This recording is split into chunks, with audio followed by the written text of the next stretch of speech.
We're in a climate emergency and we are rapidly running out of time to avoid catastrophe. One of the most disgusting elements of this climate crisis is that those who are most responsible suffer the least, while those who are least responsible suffer the most. The top 1% of richest people in the world are responsible for 16% of all carbon emissions. That's a figure that rises year after year, but those people can pay to be immune from the consequences of climate change.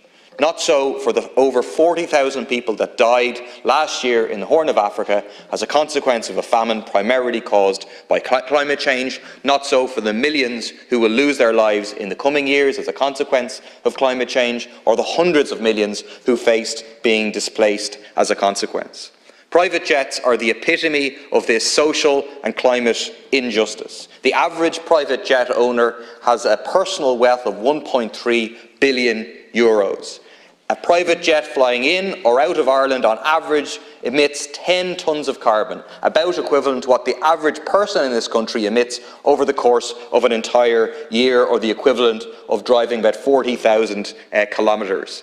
As Deputy Smith said, we had almost 7,000 flights last year, private jets, up 159% on the year before.